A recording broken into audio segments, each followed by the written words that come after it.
Alright, soon the second seasonal update for Battlefield 6 is going to be coming out. It's called Blast Point, and with this we're getting RedSec Battle Royale solos, we're getting Cairo Bazaar, and a bunch of other features. What I want to drop into first for you all in this community update is RedSec and what they're offering. And to mention a controversial thing that I am not a fan of for the rest of Battlefield, but here it goes. So for Battle Royale, they introduced the loot detection to help improve opening moments of a match by guiding players toward nearby equipment and getting them into a fight faster. With this update, they're continuing to improve how loot is presented and discovered during matches. With this, they're introducing high-value zones. With this new feature, it's designed to create high-intensity hotspots across the map for ranked and non-ranked Battle Royale modes. What this does basically is give you hotspots of the map that have high skill ceiling loot, stronger loot even, potentially gold and purple weapons ongoing. They're also expanding the Battle Royale loot pool, bringing in the PP-19, as well as bringing in a new missile strike package. This is new. Unlike other call-ins, they describe the missile strike package requires players to remain aimed down sights while manually guiding incoming missiles toward their targets. While this leaves the user exposed during the strike, it also offers significantly more control and destructive potential by launching 3 guided missiles capable of targeting enemies, vehicles, and fortified positions. Now to move forward with this controversial thing that I'm not a fan of personally, maybe other people are, but for me personally, this might take the immersion out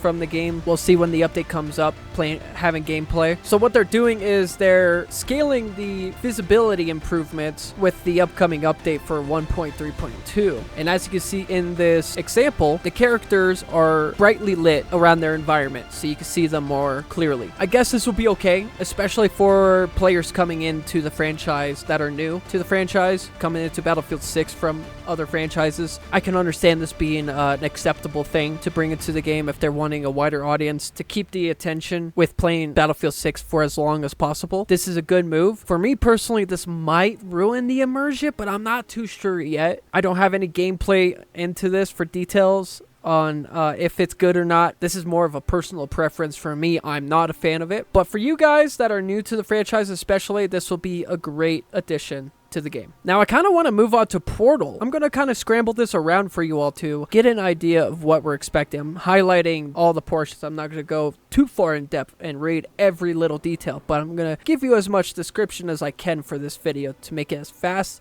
easy, and accessible as possible for you to watch through. With Portal, starting June 9th, players will be able to create custom Railway to Gold mode experiences. In addition, experience creators will have the option to toggle the train on or off. We did mention this in a previous video I did where you had the control of the train, so that's a neat feature. Also have control over its directional movement. I like that. And I wonder if you can approach it with how fast it goes as well. I think that would be neat. And the ability to attach a capture point as well. That's pretty awesome, and I'm happy to see that flag is still a capture point in Conquest and Escalation as well as you play throughout the round. I thought that was a really awesome addition, and they kept that from the previous title from Battlefield 4, which is great. A couple of highlights here are mentioned, which is Linden's Wake that I showcased and played for you all. Really cool. Happy Dale Studio is the one that created it. That's super dope. There is the experience code if you all are interested in playing it yourself. And it says here, hack ATMs, build your economy, buy loadouts and vehicles, complete missions, advance conquest on, and XL Wake with AI defenders. So that part I did not experience on there. So that's new. That's interesting. It's like an own custom game mode. And then KK's firing range. That's also a nice addition to have in Battlefield 6 if you need to test stuff and learn the new changes for each gun or each vehicle even, potentially. And also on June 9th, they're releasing Cairo Bazaar verified experiences for Portal in Battlefield 6. This map focuses on infantry gameplay with limited ground vehicles and is inspired by a Battlefield 3 classic Grand Bazaar. And for this, I'm excited. I cannot wait to play this live for you all and experience this. I don't know if I'll live stream it, of course. I think I'll just make gameplay. And with this update, they're bringing in Battle Royale solos. I don't think I have to go into detail about this, but I'm really happy this is a new addition. This is going to be an ongoing mode for Battlefield Labs in the live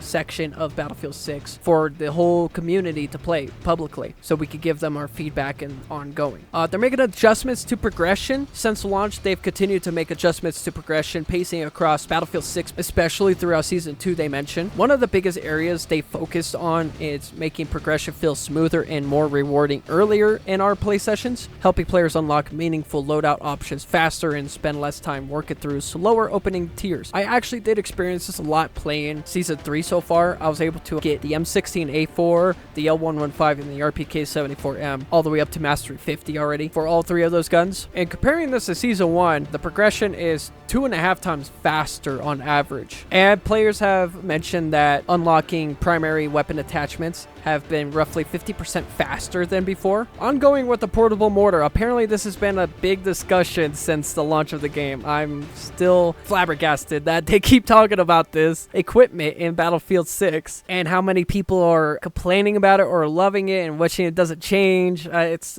just an ongoing topic. It's gonna be until, I mean, who knows? Probably with Season 4, probably not gonna change anytime soon, but let's see what they had to say here. In their previous community update, they've mentioned that additional mortar changes were already in development to further reinforce a more mobile shoot and scoot playstyle. With Blast Point, they'll introduce the following updates to solidify its role as a sustained pressure and support tool, while improving opportunities for counterplay during combat. Portable mortars and missile intercept systems can no longer be equipped or placed together. This change is intended to reduce heavily protected mortar setups and encourage mortar players to actively reposition instead of safely bombarding objectives from a single location for extended periods of time. That is a great addition, actually. They've also reduced portable mortar health from 250 to 50. Damn, that is a large reduction. This means enemy counter battery fire will be significantly more effective with a single enemy shell capable of destroying a mortar and temporarily putting that player out of action while they wait to resupply. These changes are designed to create a more active indirect fire gameplay while reinforcing teamwork, movement, and counterplay during engagements.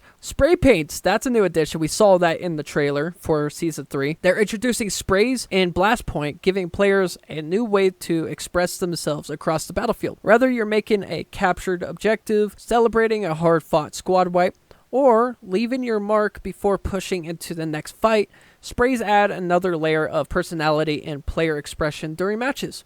I dig this. I don't mind it at all, actually. I think it's really cool. All players will have access to a default spray at launch, with more becoming available through future progression, events, and seasonal content. They also mentioned they're making several updates to improve how vehicles interact with infantry and anti-vehicle tools, and focus on creating consistent and flexible counterplay. With the mobile anti-air vehicle, they're featuring 2 new secondary weapon options, giving players more flexibility and opportunity for skill expression when engaging air targets. High-velocity anti-air missiles require more precise manual aim, but offer a much higher damage potential against larger, slower moving targets. Alternatively, laser-guided anti-air missiles provide improved maneuverability and tracking, allowing skilled players to more consistently pressure fast-moving aircraft during engagement. So that's going to be more for the jets. The other one's more for helis. With air vehicles gameplay, they're making improvements aimed at giving pilots and gunners better awareness and more effective coordination during engagements. This will be really nice for me and Chris. We already have a really good, effective coordination between each other when it comes to engagements and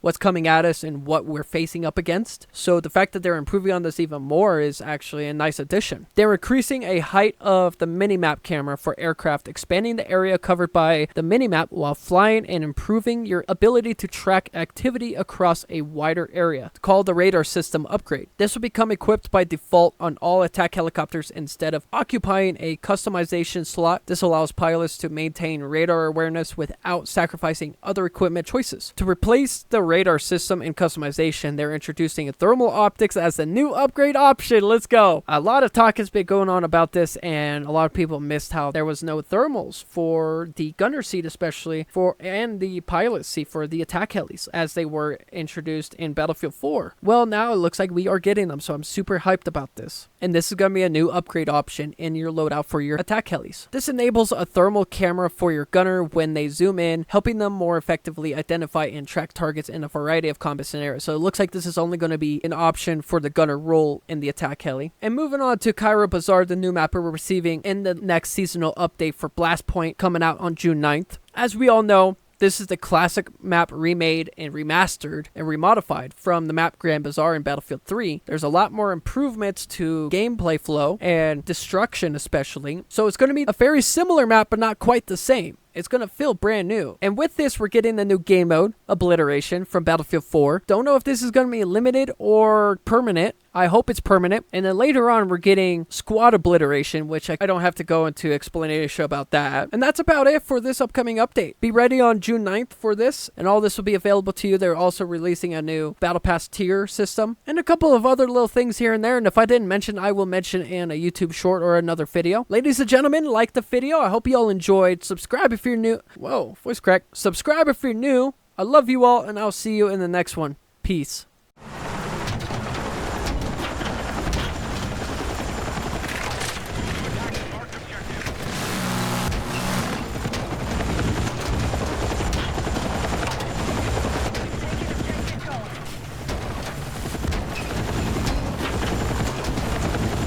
Oh my gosh. Is someone sledgehammering the fucking heli to get us killed?